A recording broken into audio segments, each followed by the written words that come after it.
पाठ 2 ध्वनियाँ, वर्ण तथा लेखन व्यवस्था, phones, letters and writing system. ध्वनि तथा वर्ण, फोन एंड लेटर। यदि वर्ण किसी ध्वनि का लिखित रूप है तो ध्वनि उस वर्ण का उच्चरित रूप। अलग अलग लिपियों में एक ही ध्वनि के लिए अलग अलग वर्ण हो सकते हैं। उदाहरण के लिए देवनागरी लिपि में प, त, क जिन ध्वनियों को व्यक्त करते हैं उन्हीं ध्वनियों को रोमन लिपि में पी, टी के वर्णों से व्यक्त किया जाता है। ध्वनियाँ तथा उनका उच्चारण, फोन्स एंड देयर प्रोनाउंसिएशन। क्या आपने कभी सोचा है कि हम ध्वनियों का उच्चारण कैसे करते हैं?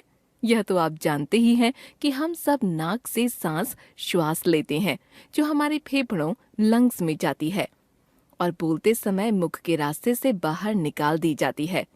क्या आप मुंह बंद करके बोल सकते हैं? नहीं बोल सकते। जब यह श्वास मुख के रास्ते से बाहर निकलती है तब दो कार्य हो सकते हैं। या तो इस वायु को बिना किसी रुकावट के मुख से बाहर निकाल दिया जाए या जीभ अथवा निचले ओठ द्वारा इसके रास्ते में रुकावट या अवरोध, ऑब्स्ट्रक्शन उत्पन्न किया जाए। ध्यान रखिए, भाषिक ध्वनियों के उच्चारण में ये दोनों ही कार्य होते हैं। कुछ ध्वनियों के उच्चारण में वायु बिना किसी रुकावट के बाहर निकलती है और कुछ ध्वनियों के उच्चारण में इस वायु के रास्ते में रुकावट पैदा की जाती है। हम सबके मुंह में रुकावट पैदा करने वाले दो अंग हैं, निचला ओठ तथा जीभ। इनको उच्चारण अवयव, आर्टिकुलेटर्स कहा जाता है। ये उच्चारण अवयव मुख में आगे पीछे, ऊपर नीचे जाकर वायु के रास्ते में रुकावट पैदा करते हैं और इसी रुकावट के कारण अनेक ध्वनियां उत्पन्न होती हैं। उदाहरण के लिए यदि आप च ध्वनि का उच्चारण करते हैं तो जीभ ऊपर उठकर तालु को स्पर्श करती है, जिससे मुख से बाहर निकलने वाली वायु के मार्ग में रुकावट या अवरोध उत्पन्न हो जाता है। जबकि आ ध्वनि के उच्चारण में जीभ ऊपर तो उठती है पर इतना ऊंचा नहीं उठती कि वायु का रास्ता अवरुद्ध हो सके। अतः आ के उच्चारण में वायु बिना किसी रुकावट या अवरोध के बाहर निकल जाती है। स्वर तथा व्यंजन ध्वनियाँ, वाउल्स एंड कॉन्सोनेंट्स। स्वर वे ध्वनियाँ हैं जिनके उच्चारण में वायु बिना किसी रुकावट के मुख से बाहर निकल जाती है। जैसा कि ऊपर बताया गया, स्वरों के उच्चारण में जीभ ऊपर नीचे तो आती जाती है पर इतना ऊपर नहीं जाती कि हवा का रास्ता रुक सके। आप स्वयं अ, ई, उ, ए आदि सभी स्वरों का उच्चारण करके देखिए। आप अनुभव करेंगे कि मुख के ऊपरी जबड़े और जीभ के बीच काफी जगह स्पेस रह जाती है, जिसके बीच से वायु बिना किसी रुकावट या अवरोध के बाहर निकल जाती है। व्यंजन। जब व्यंजन का उच्चारण किया जाता है तो उच्चारण अवयव, निचला ओठ या जीभ ऊपर उठकर ऊपरी जबड़े को या तो स्पर्श करके हवा का रास्ता रोकते हैं या उसके इतने निकट पहुंच जाते हैं कि दोनों के बीच बहुत कम जगह रह जाती है और वायु घर्षण करती हुई बाहर निकलती है। स्पर्श हो या घर्षण, बाहर निकलने वाली वायु का मार्ग दोनों में ही अवरुद्ध हो जाता है और इस अवरोध, रुकावट के फलस्वरूप जो ध्वनियां उच्चरित होती हैं वे व्यंजन कहलाती हैं। उदाहरण के लिए त व्यंजन के उच्चारण में जीभ की नोक ऊपरी दांत को जाकर स्पर्श करती है और हवा का रास्ता रोकती है, तथा स व्यंजन के उच्चारण में जीभ की नोक ऊपरी दांतों के बहुत निकट आ जाती है। जीभ और दांतों के बीच बहुत कम जगह रह जाती है और वायु घर्षण करती हुई बाहर निकलती है। व्यंजन वे ध्वनियां हैं जिनके उच्चारण में उच्चारण अवयव, जीभ या ओठ मुख के ऊपरी जबड़े के विभिन्न स्थानों पर या स्थानों के निकट पहुंचकर मुख से बाहर निकलने वाली वायु के रास्ते में रुकावट या अवरोध पैदा करते हैं। स्वरों एवं व्यंजनों के भेद। स्वरों के भेद मुख्य रूप से स्वरों के भेद इस आधार पर किए जाते हैं कि स्वरों के उच्चारण में जीभ का कौन सा हिस्सा भाग ले रहा है। जिन स्वरों के उच्चारण में जीभ का अगला हिस्सा भाग लेता है वे अग्र स्वर कहलाते हैं। जिनमें बीच का हिस्सा भाग लेता है वे मध्य स्वर तथा जिनके उच्चारण में जीभ का पिछला हिस्सा भाग लेता है वे पश्च स्वर कहलाते हैं। हिंदी के स्वरों को हम इन आधारों पर इस प्रकार बांट सकते हैं: अग्र स्वर ई, उ, ऊ, मध्य स्वर अ, आ, स्पष्ट स्वर उ, ऊ, ओ, औ, औ। व्यंजनों के भेद। व्यंजनों के भेद दो आधारों पर किए जाते हैं, उच्चारण प्रयत्न के आधार पर तथा उच्चारण स्थान के आधार पर। उच्चारण प्रयत्न के आधार पर व्यंजनों के प्रमुख भेद। अल्प प्राण तथा महाप्राण व्यंजन। अल्प का अर्थ है कम तथा महा का अर्थ है अधिक तथा प्राण का अर्थ है वायु। जिन व्यंजनों के उच्चारण में वायु की मात्रा मुख से कम मात्रा में बाहर निकलती है उन्हें अल्प प्राण व्यंजन कहते हैं। इसके विपरीत जिन व्यंजनों के उच्चारण में वायु की मात्रा अधिक निकलती है महाप्राण व्यंजन कहलाते हैं। हिंदी में पांचों वर्गों के पहले और तीसरे व्यंजन अल्प प्राण हैं तथा दूसरे और चौथे व्यंजन महाप्राण। जैसे क वर्ग के व्यंजनों में क, ग अल्प प्राण है तथा ख, घ महाप्राण। अघोष एवं सघोष व्यंजन। हम सभी के गले में स्वर तंत्रियां वोकल कॉर्ड्स होती हैं। फेफड़ों से निकलकर मुख तक आने वाली वायु इन स्वर तंत्रियों से टकराती है जिसके कारण ये झंकृत हो जाती हैं। इस झंकार वाइब्रेशन के फलस्वरूप एक गूंज पैदा होती है। संस्कृत में इसी गूंज को घोष कहा गया था। इस तरह कुछ व्यंजनों के उच्चारण के समय स्वर तंत्रियां एक दूसरे के इतना निकट होती हैं कि उनकी यह गूंज मुख तक आने वाली वायु में शामिल हो जाती है और कुछ व्यंजनों के उच्चारण में स्वर तंत्रियां दूर दूर होती हैं, अतः उनकी गूंज वायु में शामिल नहीं होती। जिन व्यंजन ध्वनियों के उच्चारण में स्वर तंत्रियों की गूंज या घोष शामिल रहता है वे सघोष कहलाती हैं तथा जिनमें यह गूंज शामिल नहीं होती वे अघोष कहलाती हैं। मौखिक नासिक्य। अघोष अल्प प्राण महाप्राण, सघोष अल्प प्राण महाप्राण। क वर्ग क, ख, ग, घ, ङ। च वर्ग च, छ, ज, झ, ञ। ट वर्ग ट, ठ, ड, ढ, ण। त वर्ग त, थ, द, ध, न। प वर्ग प, फ, ब, भ, म। स्पर्शी एवं संघर्षी व्यंजन। व्यंजनों के उच्चारण में मुख में किसी न किसी स्थान पर रुकावट या अवरोध उत्पन्न किया जाता है। अवरोध उत्पन्न करने वाले दो अंग हैं, जीभ तथा निचला ओठ। इन्हें उच्चारण अवयव आर्टिकुलेटर्स कहते हैं। इसके अलावा ऊपरी जबड़े के जिस स्थान पर उच्चारण अवयव अवरोध उत्पन्न करते हैं उन्हें उच्चारण स्थान कहते हैं। जब उच्चारण अवयव ऊपर उठकर उच्चारण स्थान का स्पर्श कर मुख से बाहर निकलने वाली वायु का रास्ता पूरी तरह अवरुद्ध कर देते हैं तब उच्चारित होने वाले व्यंजन स्पर्शी व्यंजन कहलाते हैं। लेकिन कुछ व्यंजन ध्वनियों के उच्चारण में उच्चारण अवयव उच्चारण स्थान को स्पर्श तो नहीं करते पर इतना निकट आ जाते हैं कि दोनों के बीच से वायु घर्षण फ्रिक्शन करती हुई निकलती है। ऐसी स्थिति में उत्पन्न व्यंजन संघर्षी फ्रिकेटिव्स कहलाते हैं। हिंदी के व्यंजनों को इन आधारों पर इस प्रकार विभाजित कर सकते हैं। स्पर्शी व्यंजन वर्ग के सभी व्यंजन क से लेकर म तक। संघर्षी व्यंजन स, श, ह, ज तथा फ। उच्चारण स्थान के आधार पर व्यंजनों के भेद। उच्चारण अवयव मुख से ऊपरी जबड़े में किस स्थान पर अवरोध उत्पन्न करते हैं इस आधार पर व्यंजनों के निम्नलिखित भेद सामने आते हैं। ओष्ठ्य प, फ, ब, भ, म। दंत्य त, थ, द, ध, न। तालव्य च, छ, ज, झ, ञ।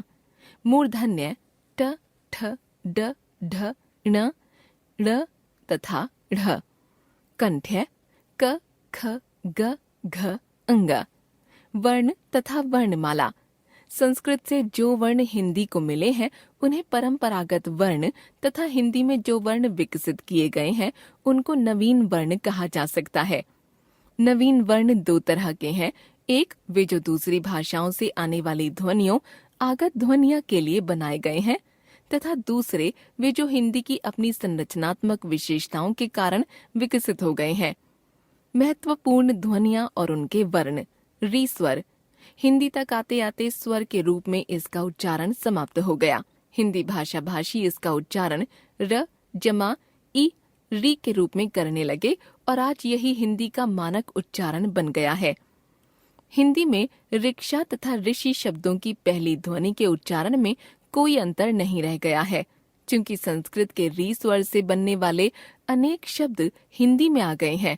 तो अपनी परंपरा को बनाए रखने के लिए हम आज भी उनको उसी वर्तनी स्पेलिंग से लिखते हैं जैसे संस्कृत में लिखते थे। अतः ध्यान रखिए, लिखते समय ऋषि, कृपा, ऋचा आदि शब्द री वर्ण से ही लिखे जाएंगे, भले ही इनका उच्चारित रूप ऋषि, कृपा, ऋचा हो गया है। अनुनासिक। अनुनासिक एक नासिकीकृत स्वर ध्वनि नेजलाइज्ड वाउल है। यह तो आप जानते ही हैं कि समस्त नासिक्य ध्वनियों के उच्चारण में वायु मुख और नासिका दोनों रास्तों से बाहर निकलती है। संस्कृत से हिंदी को जो स्वर मिले थे वे सब निर्नुनासिक, नॉन नेजल या मौखिक, ओरल थे, अर्थात उनके उच्चारण में नासिका मार्ग बंद रहता था और वायु केवल मुख से ही बाहर निकलती थी। हिंदी में आने के बाद सभी स्वरों का उच्चारण दो तरह से होने लगा। संस्कृत की तरह केवल मुख से वायु को बाहर निकालकर, मुख और नासिका दोनों मार्गों से वायु को बाहर निकालकर। पहले प्रकार के स्वरों को मौखिक स्वर, ओरल वाउल कहा गया तथा दूसरे प्रकार के स्वरों को नासिक्य स्वर, नेजल वाउल या अनुनासिक कहा गया। चूंकि सभी अनुनासिक अपने निकटवर्ती मौखिक स्वरों की तुलना में शब्द का अर्थ बदलने लगे, इसलिए हिंदी में समस्त अनुनासिक स्वर महत्वपूर्ण हो गए, जैसे भाग, भांग, गोद, गोंद, सवार, संवार आदि। अतः अनुनासिक वे स्वर हैं जिनके उच्चारण में वायु मुख के साथ साथ नाक से भी बाहर निकलती है। सभी स्वरों और उनकी मात्राओं के चिन्ह तो हिंदी को संस्कृत से मिले ही थे। आवश्यकता इस बात की थी कि अनुनासिकता के लिए भी कोई चिन्ह या वर्ण बनाया जाए, जिससे लिखित भाषा में भी मौखिक स्वर और अनुनासिक स्वर में अंतर किया जा सके। अतः अनुनासिक के लिए दो चिन्ह, बिंदु तथा चंद्र बिंदु बनाए गए। चंद्र बिंदु अंगीठी, गांव, आंख, सांच, पूंछ, पांच आदि।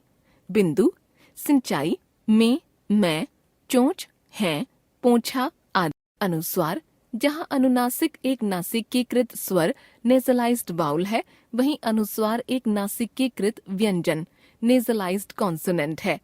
नासिक्य व्यंजन होने के कारण इसके उच्चारण में भी वायु मुख और नासिका दोनों मार्गों से बाहर निकलती है।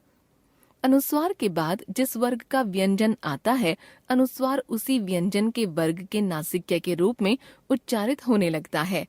उदाहरण के लिए क वर्ग के व्यंजनों के पहले अनुस्वार का उच्चारण क वर्ग के नासिक्य अंगा के रूप में, च वर्ग के व्यंजनों के पहले इया के रूप में, ट वर्ग के व्यंजनों के पहले ण के रूप में, त वर्ग के व्यंजनों के पहले न के रूप में और प वर्ग के व्यंजनों के पहले म के रूप में होने लगता है।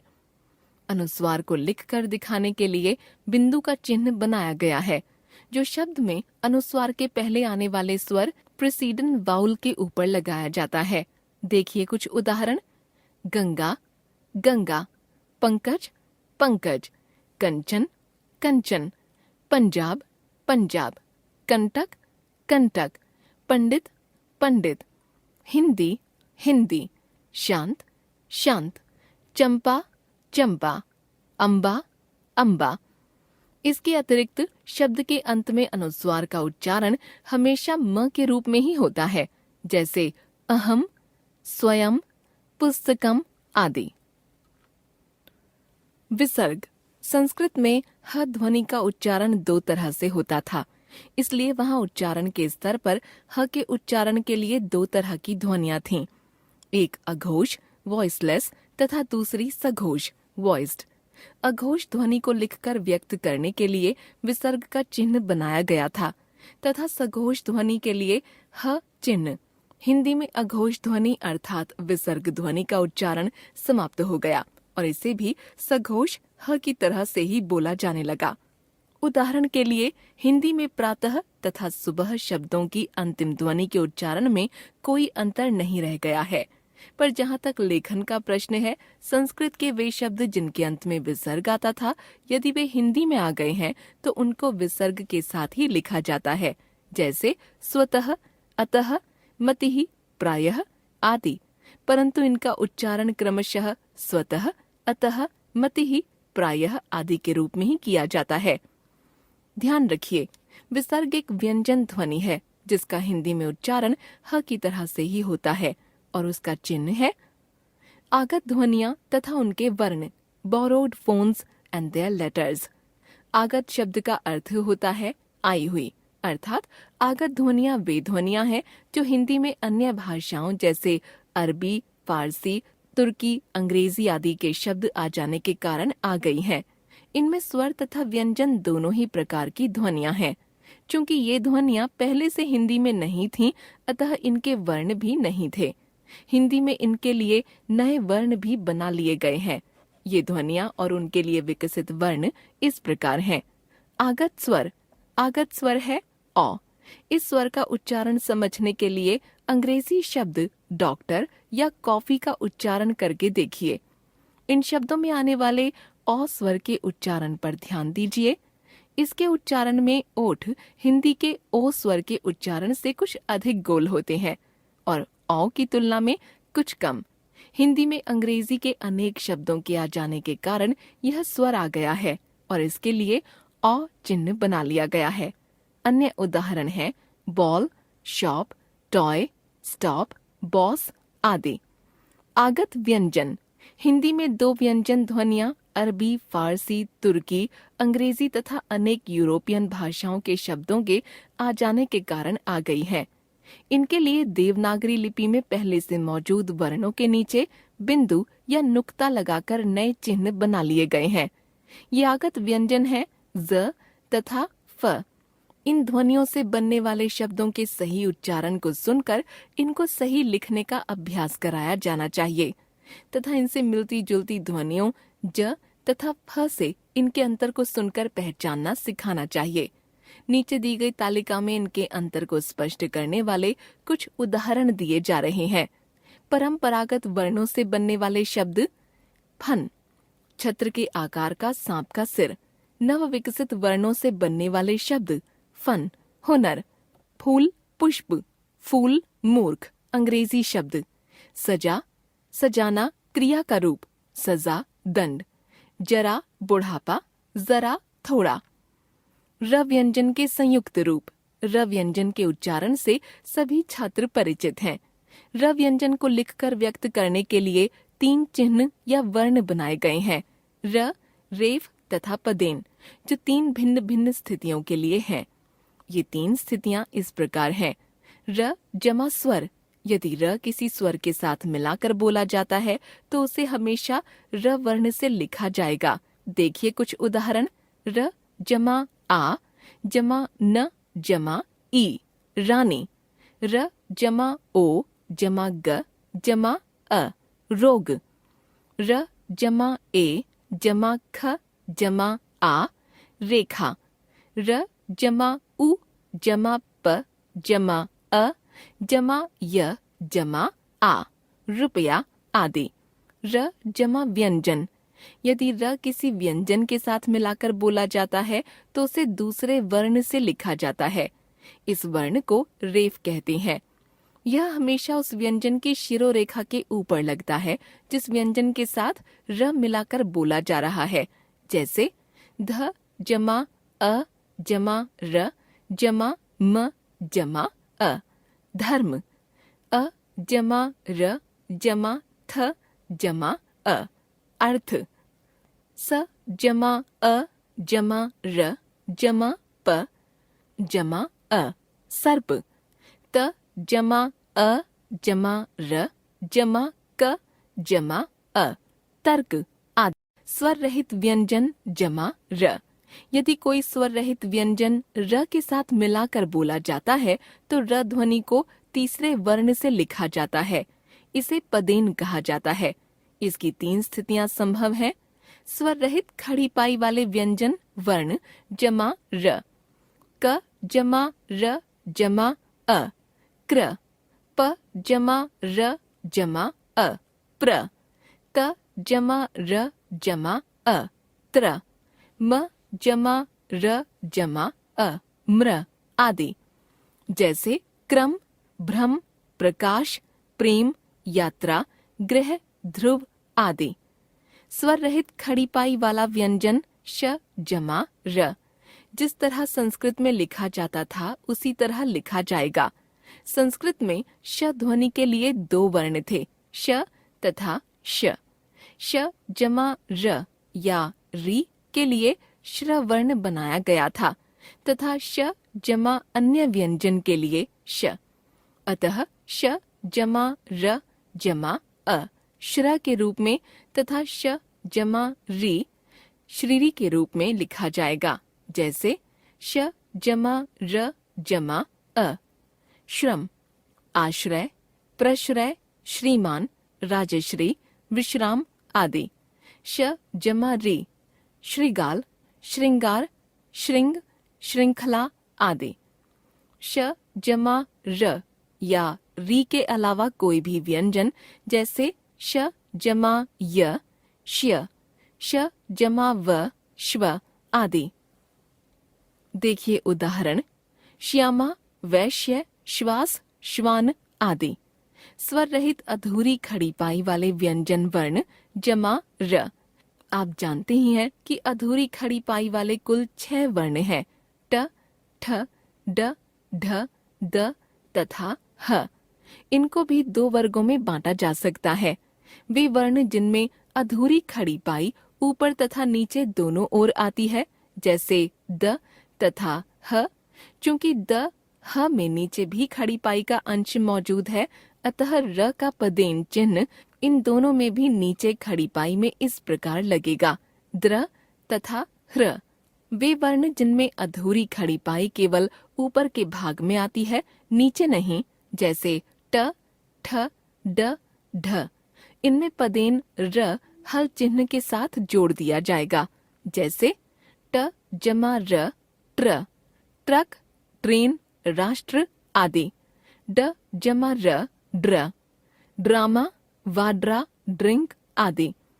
जहाँ तक ठ जमा र तथा ढ जमा र का प्रश्न है, इनसे मिलकर बनने वाला कोई भी शब्द हिंदी में नहीं है। स्वर रहित बिना खड़ी पाई वाले व्यंजन जमा र। इस वर्ग में 2 वर्ण आते हैं, छ तथा र।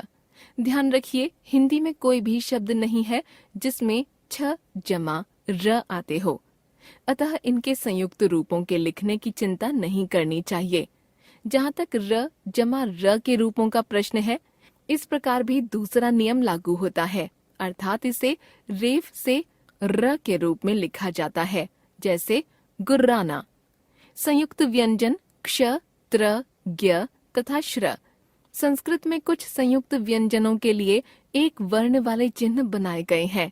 हिंदी की वर्णमाला के अंत में आने वाले क्ष, त्र, ज्ञ तथा श्र ऐसे ही वर्ण हैं। वर्तनी संबंधी अशुद्धियां और उनका शोधन। भाषा को शुद्ध रूप से लिखने के लिए शुद्ध उच्चारण का अत्यंत महत्व है। हिंदी के संदर्भ में तो यह बात और भी सत्य है, क्योंकि यह भाषा अधिकांशतः जैसे बोली जाती है वैसे ही लिखी जाती है। हिंदी में जो अशुद्धियां दिखाई देती हैं, उनका मुख्य कारण अशुद्ध उच्चारण ही है। नीचे उन शब्दों के उदाहरण दिए जा रहे हैं जिनके उच्चारण में सामान्यतः अशुद्धियां होती हैं। इस कारण लेखन में भी अशुद्धियां हो जाती हैं। ह्रस्व तथा दीर्घ स्वर संबंधी अशुद्धियां। अशुद्ध, शुद्ध, अत्याधिक, अत्यधिक, आधीन, अधीन, अनुकूल, अनुकूल, आयु, आयु, अद्वितीय, अद्वितीय, आशीर्वाद, आशीर्वाद, साधु, साधु, बुद्धि, बुद्धि, सूर्य, सूर्य, मुनि, मुनि, सामग्री, सामग्री, व्यक्ति, व्यक्ति, अल्प प्राण, महाप्राण संबंधी अशुद्धियां।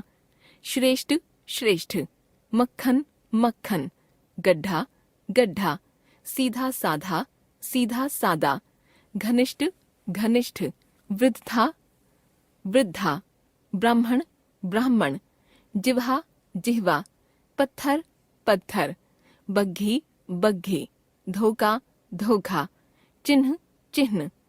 व और ब संबंधी अशुद्धियां। बिलास, विलास, बन, वन, बाणी, वाणी, वस्तु, वस्तु, वनस्पति वनस्पति, वर्षा वर्षा, पूर्व पूर्व, विष विष, विदेश विदेश। री और र की अशुद्धियां कृपा कृपा कृपा, ऋषि ऋषि, सृष्टि सृष्टि, मातृ मातृ, दृष्टि दृष्टि, गृहस्थ गृहस्थ, घृणा घृणा, कृषि कृषि, पृथक पृथक। र के प्रयोग की अशुद्धियां अर्थ अर्थ, कार्यक्रम कार्यक्रम, प्रसाद प्रसाद, उत्तीर्ण उत्तीर्ण, चंद्र चंद्र, प्रसन्न प्रसन्न, श्रेय श्रेय, व्रत व्रत, प्रणाम प्रणाम। ज्ञ और ज्ञ की अशुद्धियां योग्य योग्य, ज्ञापन ज्ञापन, कृतज्ञ कृतज्ञ, प्रतिज्ञा प्रतिज्ञा, ज्ञान ज्ञान, आज्ञा आज्ञा, विज्ञान विज्ञान, यज्ञ यज्ञ, भाग्य भाग्य। नासिक्य व्यंजन ण की अशुद्धियां गणेश गणेश, मणि मणि, रामायण रामायण, रामायण रामायण, रणभूमि रणभूमि, किरण किरण, टिप्पणी टिप्पणी, शरण शरण, प्राण प्राण। र ड़ की अशुद्धियां उजारना उजाड़ना, लड़ाई लड़ाई, लड़की लड़की। श श तथा स की अशुद्धियां अशोक अशोक, प्रशंसा प्रशंसा, शर्म शर्म, शाखा शाखा, शासन शासन, देश देश, विश्वास विश्वास, नाश नाश, शक्ति शक्ति। क्ष के स्थान पर छ की अशुद्धियां क्षमा क्षमा, लक्षण लक्षण, नक्षत्र नक्षत्र, कछा कक्षा, क्षत्रिय क्षत्रिय, लक्ष्मी लक्ष्मी। न और न की अशुद्धियां प्राण प्राण, गणित गणित, टिप्पणी टिप्पणी, स्मरण स्मरण, आक्रमण आक्रमण, प्रण प्रण, निरीक्षण निरीक्षण, गुण गुण, प्रणाम प्रणाम। अनुस्वार संबंधी अशुद्धियां अंग अंग, कुंडली कुंडली, हिंसा हिंसा, शंख शंख, कंठ कंठ, पंखा पंखा, संसार संसार, संजय संजय, घंटा घंटा, मंडल मंडल, संकट संकट, हिंदी हिंदी। ड़ और ढ़ की अशुद्धियां काढ़ना काढ़ना, मढ़ना मढ़ना, बूढ़ा बूढ़ा, चढ़ना चढ़ना, खिड़की खिड़की, पढ़ाई पढ़ाई, फाड़ना फाड़ना, टेढ़ा टेढ़ा, चिढ़ाना चिढ़ाना।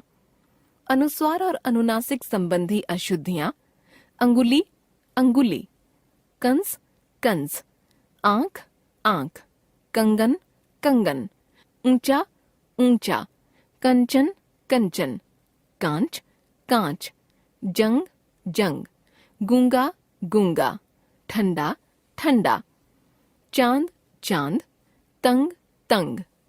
हमने सीखा स्वरों के उच्चारण में वायु बिना किसी रुकावट के मुख से बाहर निकलती है, जबकि व्यंजनों के उच्चारण में वायु के मार्ग में अवरोध उत्पन्न किया जाता है। अवरोध या रुकावट उत्पन्न करने वाले उच्चारण अवयव हैं जीभ तथा निचला ओठ। वर्ण स्वयं में ध्वनि नहीं है, बल्कि ध्वनियों के लिए बनाए गए लिपि चिन्ह हैं। हिंदी में री स्वर का उच्चारण स्वर के रूप में न होकर री व्यंजन र तथा स्वर ई का संयुक्त रूप के रूप में किया जाता है। अनुनासिक वे स्वर हैं जिनका उच्चारण मुख के साथ साथ नाक से भी वायु को बाहर निकाल कर किया जाता है। इसको लिखकर व्यक्त करने के लिए दो वर्ण बनाए गए हैं, चंद्र बिंदु तथा बिंदु। जिन स्वरों की शिरोरेखा के ऊपर स्थान खाली होता है उन पर चंद्र बिंदु तथा जिनके ऊपर स्थान खाली नहीं होता है उन पर बिंदु लगाया जाता है। अनुस्वार आश्रित नासिक्य व्यंजन है, इसका चिन्ह भी बिंदु है। शब्द के मध्य में अनुस्वार का उच्चारण इसके आगे आने वाले व्यंजन के वर्ग के नासिक्य के रूप में किया जाता है। तथा शब्द के अंत में हमेशा म के रूप में।